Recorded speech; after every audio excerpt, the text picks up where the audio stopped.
Hello friends, मैं हूं JP Singh और आप देख रहे हैं केमिस्ट्री गुरुजी चैनल। आज हमारा लेक्चर 12 है और हम पढ़ रहे हैं BSc second year inorganic chemistry की यूनिट फर्स्ट ट्रांजिशन एलिमेंट्स। आज का जो हमारा टॉपिक है वो है हमारा पोटेशियम परमैंगनेट। तो हम अब शुरू करेंगे अपना पोटेशियम परमैंगनेट। हम सबसे पहले पढ़ेंगे इसमें method of preparation potassium permanganate. तो हम इसे जो सबसे पहले बनाएंगे वो हम इसे बनाएंगे पाइरुलुसाइड से। पाइरुलुसाइड को जो दूसरा नाम है इसे हम मैग्नीज डाइऑक्साइड भी कह देते हैं। ठीक है, तो हम जो हमारे पास में पाइरुलुसाइड था इसे हम फ्यूज़ करते हैं ऑक्सीजन की प्रेजेंस में और किसके साथ में, KOH के साथ में। तो KOH को प्लस पाइरुलुसाइड को ऑक्सीजन की प्रेजेंस में हम क्या करते हैं, फ्यूज़ करते हैं। ठीक है, जला देते हैं। जलाने से क्या बन जाएगा हमारे पास में बन जाएगा पोटेशियम मैग्नेट। ठीक है, क्या बन जाएगा हमारे पास में, पोटेशियम मैग्नेट। और कुछ मात्रा में हमें यहाँ प्राप्त होगा सम क्वांटिटीज़ ऑफ वाटर मॉलिक्यूल।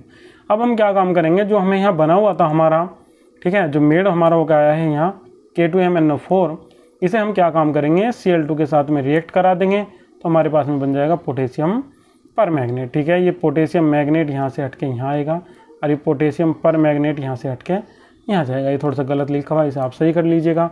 देखिएगा इसकी थ्योरी भी मैंने बड़े अच्छे तरीके से इसी टाइप से लिखी हुई है जिस टाइप से हम इसे समझ रहे हैं। हमने यहाँ लिखा हुआ है pyrolusite is fused with potassium hydroxide. जब हम पाइरुलुसाइड को फ्यूज करते हैं किसके साथ में, पोटेशियम हाइड्रोक्साइड में, in the presence of air, वायु की उपस्थिति में। ठीक है, और पोटेशियम हाइड्रोक्साइड के साथ में क्या करते हैं, इसे फ्यूज करते हैं तो हमें क्या प्राप्त होता है, यहाँ क्या बनता है हमारा, green potassium magnet is obtain. तो जो हरे कलर का, ग्रीन रंग का पोटेशियम मैग्नेट है वो हमारा बन जाता है। ऑब्टेन का मतलब यहाँ बनने से है, निर्माण होने से है। ठीक है, potassium magnet treated with chlorine Cl2।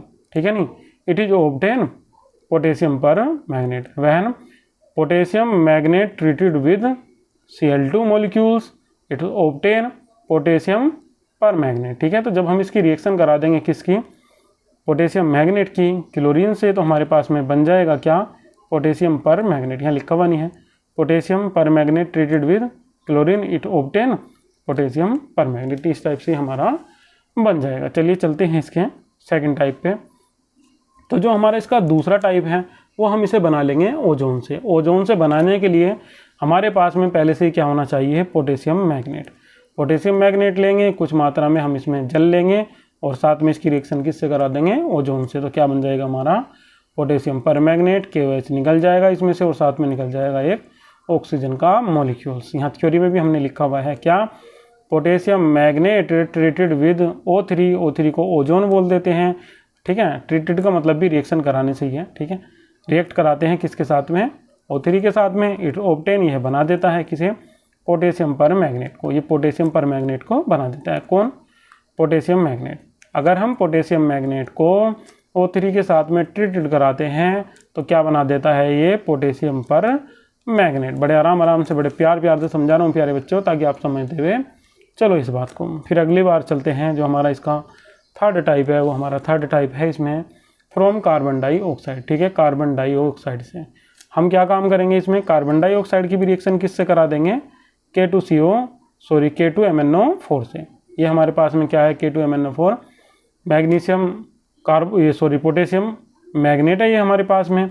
जब हम इसकी रिएक्शन कराएंगे कार्बन डाइऑक्साइड तो बन जाएगा फिर दोबारा से हमारा पोटेशियम मैग्नेट, साथ में बनेगा पोटेशियम कार्बोनेट और फिर बाद में बन जाएगा पाइरुलुसाइड या मैग्नीज डाइऑक्साइड। ठीक है, हमारे 3 टाइप से ये वाले कंडीशन में ये हमारे बन जाएंगे। ठीक है, अब इसके बाद में हम पढ़ लेते हैं इसकी फिजिकल और केमिकल प्रॉपर्टीज़। तो जो इसकी फिजिकल और केमिकल प्रॉपर्टीज़ है, चलिए एक बार उन्हें देखते हैं। तो सबसे पहले हम बात करेंगे इसके कलर की। तो इसका जो कलर होता है वो कैसा होता है, वॉयलेट रंग का होता है, ये बैंगनी रंग का होता है। और क्रिस्टल ये कैसा होता है, ठोस होता है। क्रिस्टल ये सॉलिड होता है। क्रिस्टलाइन सॉलिड का मतलब क्या है, अगर आप इसे हिंदी की बात करेंगे तो ये हमारा कैसा हो जाएगा, ये हमारा हो जाएगा क्रिस्टलीय ठोस। ठीक है, कैसा हो जाएगा, ये हमारा क्रिस्टलीय ठोस हो जाएगा। फिर हम बात करेंगे किसकी, इसकी सोल्युबिलिटी की। तो ये कैसा होता है, सोलुबल होता है। सोलुबल को हिंदी में हम क्या बोल देते हैं, विलय बोल देते हैं। ठीक है, ये विलय है किसमें, वाटर में। वाटर को आप जानते ही होंगे, जल में। तो ये जल में कैसा होता है, विलय होता है, सोलुबल होता है। बात करेंगे इसके थर्ड पॉइंट की, it's melting point 200 degree Celsius. Melting point जो होता है ये होता है गलनांक, ठीक है। तो इसका जो गलनांक होता है, जो मेल्टिंग पॉइंट होता है वो कितना होता है, वो होता है 200 डिग्री सेल्सियस, ठीक है। चलिए अब बात करते हैं इसकी केमिकल प्रॉपर्टीज़ की।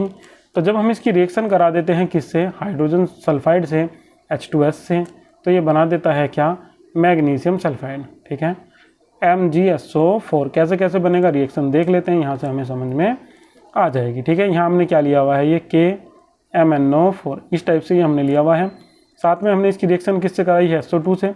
कुछ वाटर के मोलिक्यूल्स भी लिए हैं हमने रिएक्शन को एडजस्ट करने के लिए। चलिएगा रिएक्शन को एडजस्ट करते हैं। तो याद रखिएगा यहाँ से जो K निकल के जाएगा वो निकल के जाएगा किस कंडीशन में, K2SO4 की कंडीशन में, और जो Mn है वह भी निकल के जाएगा किस में, MnSO4 की कंडीशन में। तो 2 K को 1 SO4 की ज़रूरत होगी और 2 Mn को कितने की ज़रूरत होगी, 4 SO4 की। तो हमें यहाँ क्या लेना पड़ेगा, ठीक है। ये देखिएगा ये कुछ गलत लिखा हुआ है, इसे अभी हम सही कर लेंगे।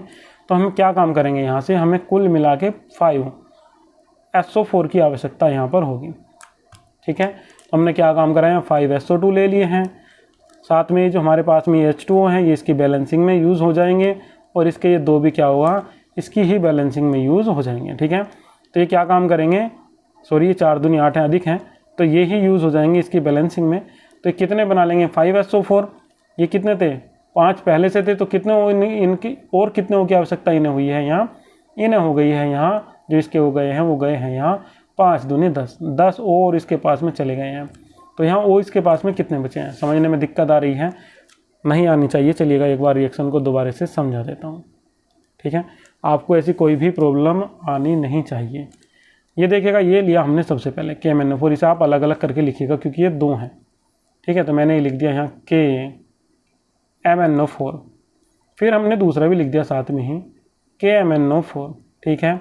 कितने K हैं यहाँ 2, कितने Mn हैं यहाँ 2, K का बन जाएगा K2SO4 और Mn का बन जाएगा MnSO4। अब याद करिएगा कितने Mn हैं 2, ठीक है। तो एक SO4 इसके साथ जुड़ेगा और एक SO4 जुड़ेगा इसके साथ में, तो कुल मिला के इसे कितने SO4 की आवश्यकता हुई, ठीक है। तो ये कितने हो जाएंगे, 2 इसके हैं और 1 इसका, तो 3 SO4 की आवश्यकता इसे हुई, ठीक है।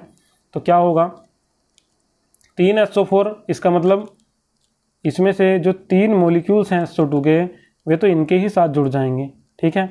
अब बचेगा क्या, जो बचा है उसे देख लीजिएगा। हमारे पास में बचे हुए हैं 2 H2O, ठीक है, प्लस बचे हुए हैं 2 SO2। आपको पता है अगर हम SO2 की और H2O की रिएक्शन करा देंगे तो क्या बन जाएगा, H2SO3। इस रिएक्शन को कराने के बाद भी ऑक्सीजन हमारे पास में बचे हुए होते हैं कितने, 2 ऑक्सीजन फिर भी बच जाते हैं, तो उनकी रिएक्शन हम इससे करा देंगे, ठीक है।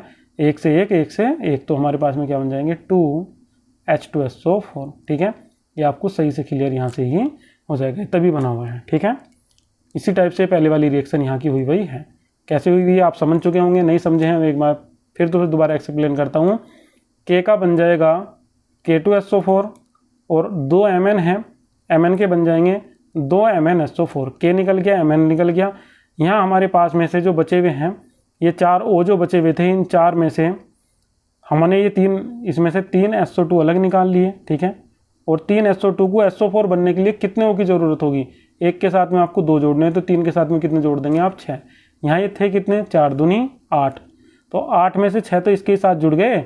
अगर मैं इसमें 3O2 और जोड़ दूंगा तो ये बन जाएगा हमारे पास में 3SO4, 3 बन गए। कितने O बचे हैं, 2 O बचे हुए हैं, O2 बचा हुआ है, ठीक है।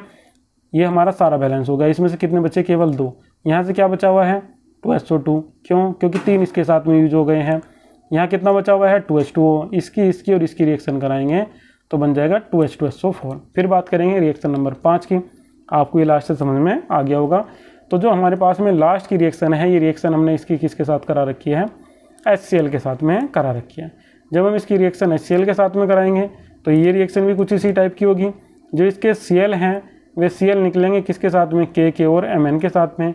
K कितने हैं हमारे पास में, 2 हैं, तो 2 KCl बन जाएंगे।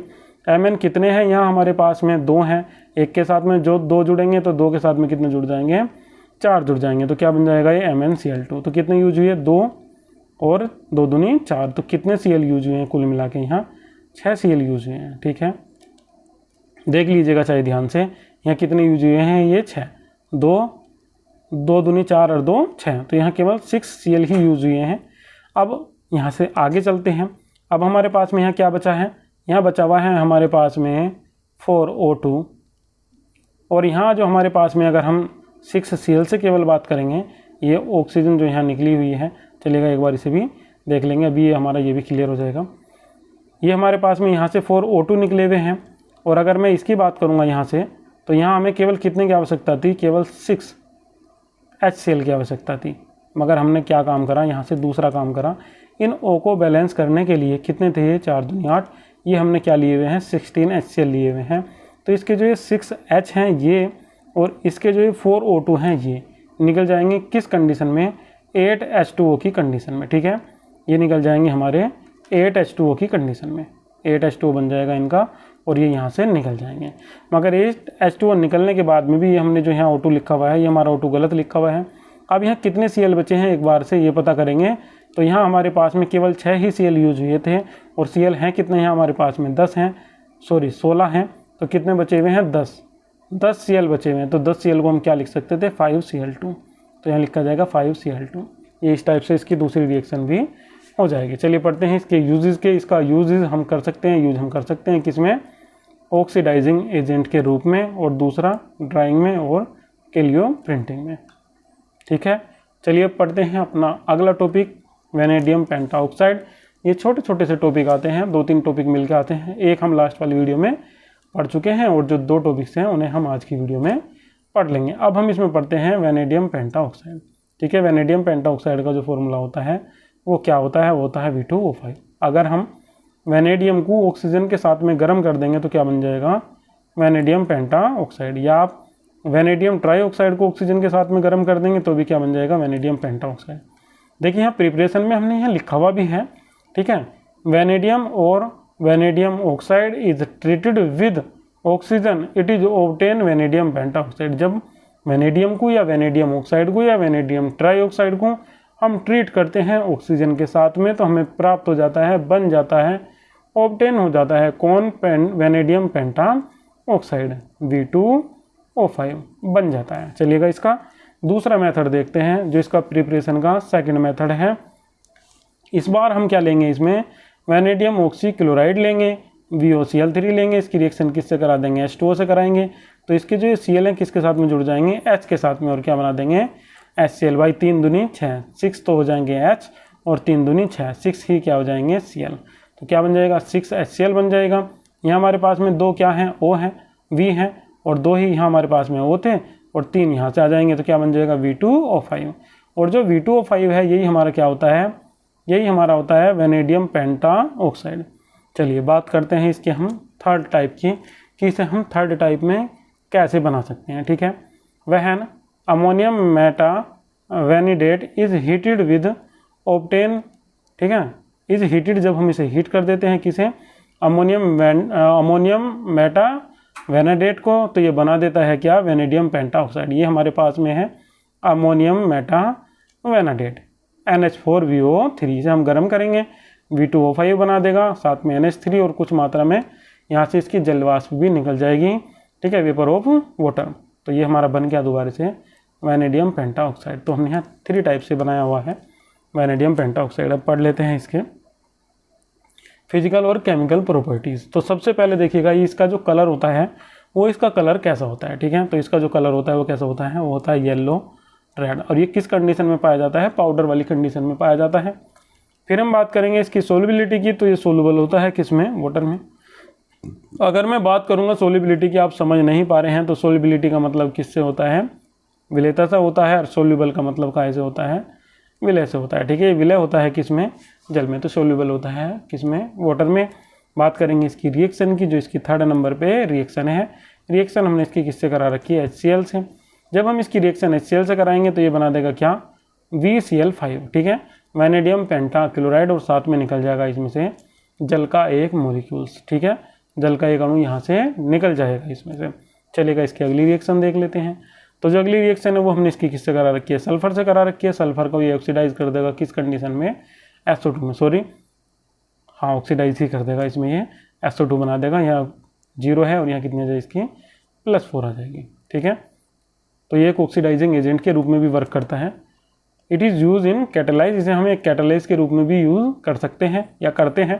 क्यों करते हैं? क्योंकि ये क्या काम करता है, उत्प्रेरक का काम करता है, ठीक है। ये इसका सही आंसर नहीं होगा कि उत्प्रेरक का काम करता है, इस वजह से हम इसे उत्प्रेरक के रूप में यूज़ करते हैं। ये एक मेटल है, ठीक है। इसकी जो सरफेस होती है वो खुरदरी होती है, और जो मेटल्स होती हैं वे जितने भी अधिकतर जो गैसी रिएक्टेंट होते हैं इन्हें फिर अपने सरफेस पर क्या लेती हैं, एब्जॉर्ब कर लेती हैं, सोख लेती हैं, ठीक है।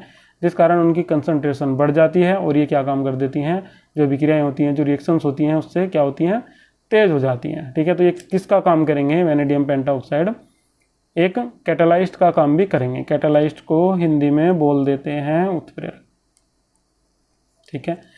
फिर इसके बाद में है oxidising agent in organic chemistry. तो ये एक ऑक्सीडाइजिंग एजेंट भी है, किसमें, ऑर्गेनिक केमिस्ट्री में है। इनऑर्गेनिक केमिस्ट्री में भी देखिएगा इसने ऑक्सीडाइजिंग एजेंट का ही काम करा है, इसे चेंज कर दिया है किसमें, SO2 में, ठीक है। अब इस स्लाइड में हमारा और कुछ नहीं है, हम एक बार इसे दोबारा से देख लेते हैं जो जो हमने आजकल पढ़ा है। सबसे पहले हमने इसमें पढ़ा है पोटेशियम परमैंगनेट। पोटेशियम परमैंगनेट की हमारे पास में 3 विधि हैं, 3 मेथड्स हैं। सबसे पहले हमने इसे बनाया था किससे, पाइरोलुसाइट को। तो पाइरोलुसाइट को हम इसे फ्यूज्ड करते हैं किसके साथ में, KOH के साथ में, in the presence of oxygen बन जाता है हमारे पास में पोटेशियम मैग्नेट। पोटेशियम मैग्नेट को हम गर्म कर देते हैं Cl2 के साथ में, तो यहाँ हमारे पास में बन जाता है पोटेशियम परमैंगनेट। पहले नंबर पे हमारा पोटेशियम परमैंगनेट यहाँ पर बन गया है। अब बात करेंगे हम अपने इसके दूसरे टाइप की, तो जो दूसरा टाइप था वो हमारा ओजोन से था। अब जितने भी हमारे पास में बाद वाले मेथड हैं वे सब किससे हैं, K2MnO4 से, पोटेशियम मैग्नेट से है। पोटेशियम मैग्नेट को हम रिएक्ट करा देंगे किसके साथ में, ऑक्सीजन के साथ में, और कुछ मात्रा में इसमें हम क्या भी लेंगे, जल लेंगे। इस बार भी हमारा क्या बन जाएगा, ये पोटेशियम परमैंगनेट बन जाएगा। जो हमारा थर्ड मेथड है इसमें भी हम क्या लेंगे, पोटेशियम मैग्नेट ही लेंगे, और इस बार पोटेशियम मैग्नेट की रिएक्शन हम करा देंगे किससे, कार्बन डाइऑक्साइड से, CO2 से। इस बार हमारा क्या बन जाएगा, potassium permanganate plus potassium carbonate plus manganese dioxide, जिसे हम क्या बोल देते हैं, पाइरोलुसाइट। बात करेंगे इसकी फिजिकल और केमिकल प्रॉपर्टीज़ की। तो ये कैसा होता है, वोलेट रंग का क्रिस्टल, ये ठोस पदार्थ होता है, वाटर में घुलनशील होता है, सोल्यूबल इन वाटर होता है। It melting point 200 degree Celsius, इसका जो गलनांक होता है वो कितना होता है, 200 डिग्री सेल्सियस होता है। चलिए बात करेंगे इसकी केमिकल प्रॉपर्टीज़ की। जब हम इसको रिएक्ट कराते हैं H2S के साथ में, ठीक है, सबसे शुरू में जो हमने लिखा हुआ है यहाँ H2S, रिएक्शन विद H2S है, ये रिएक्शन विद H2S नहीं है, ये रिएक्शन विद SO2 है, ठीक है, सल्फर डाइऑक्साइड है, ये H2S नहीं है, ये क्या है, ये SO2 है। सल्फर डाइऑक्साइड से हम इसे रिएक्शन करा रहे हैं, तो यहाँ हमारा क्या बन जाएगा, इसमें मैग्नीज सल्फेट बन जाएगा हमारा यहाँ MnSO4, जो इसका मेन प्रोडक्ट होगा। अगर हम इसकी रिएक्शन करा देते हैं HCl से, तो HCl से रिएक्शन करने पर हमारा बनता है मैग्नीज क्लोराइड MnCl2। इसका हम यूज़ कर लेते हैं किस रूप में, एक ऑक्सीडाइजिंग एजेंट के रूप में, या फिर हम इसका यूज़ कर लेते हैं ड्राई में और कैलियो प्रिंटिंग में। फिर इसके बाद में हम बात करते हैं दूसरे टॉपिक की। जो हमारा दूसरा टॉपिक है ये है हमारा वैनेडियम पेंटाऑक्साइड। जो ये आपको ये क्वेश्चन जो मैं आपको समझा रहा हूँ, ये क्वेश्चन आपको मिलता है कुछ इस टाइप से 7 नंबर में कि निम्नलिखित पर संक्षिप्त टिप्पणी लिखिए, right A notes on the followings. तो इनमें से किसी 3 पर लिखना होगा आपको, और मैं आपको 3 जो पढ़ा रहा हूँ ये 3 आपके उनमें आएंगे ही आएंगे। और ये थर्ड जो हमने यहाँ पढ़ा है ये हमारा है वैनेडियम पेंटाऑक्साइड V2O5। सबसे पहले हम बनाएंगे इसे वैनेडियम से या वैनेडियम ऑक्साइड से या वैनेडियम ट्राईऑक्साइड से। अगर हम वैनेडियम को या वैनेडियम ऑक्साइड को या वैनेडियम ट्राईऑक्साइड को ऑक्सीजन के साथ में हीट कर देंगे, गर्म कर देंगे, तो हमारा बन जाएगा वैनेडियम पेंटाऑक्साइड V2O5, जैसे कि आपको मेरे पीछे जो स्क्रीन हमारी चल रही है उसमें आपको दिखाई दे रहा है। फिर इसके जो सेकंड मेथड होता है इसमें हम लेते हैं वैनेडियम ऑक्सी क्लोराइड को, इसकी रिएक्शन हम कराते हैं वाटर से और बना लेते हैं वैनेडियम पेंटाऑक्साइड। जो हमारा इसका थर्ड टाइप है इसमें हम लेते हैं अमोनियम मेटावेनेट को, हीट कर देते हैं और हीट करने से हमारा बन जाता है वैनेडियम पेंटाऑक्साइड, साथ में NH3, और इसमें कुछ क्वांटिटी में हमें मिल जाता है इसमें वाटर के मॉलिक्यूल्स। चलिए बात करते हैं इसके फिजिकल और केमिकल प्रॉपर्टीज़ की। तो येलो रेड रंग का ये पाउडर होता है, वाटर में घुलनशील होता है, सोल्यूबल इन वाटर होता है। बात करेंगे इसके रिएक्शंस की, तो जब हम इसकी HCl से रिएक्शन करा देते हैं तो ये बना देता है वैनेडियम पेंटाक्लोराइड। दूसरी रिएक्शन की बात करेंगे, सल्फर से रिएक्शन कराएंगे तो वैनेडियम ट्राइऑक्साइड बना देगा और साथ में बना देगा सल्फर डाइऑक्साइड SO2। इसका जो यूज़ किया जाता है वो यूज़ किया जाता है कैटालाइस्ट के रूप में और यूज़ किया जाता है इसका ऑर्गेनिक केमिस्ट्री में एक ऑक्सीडाइजिंग एजेंट के रूप में।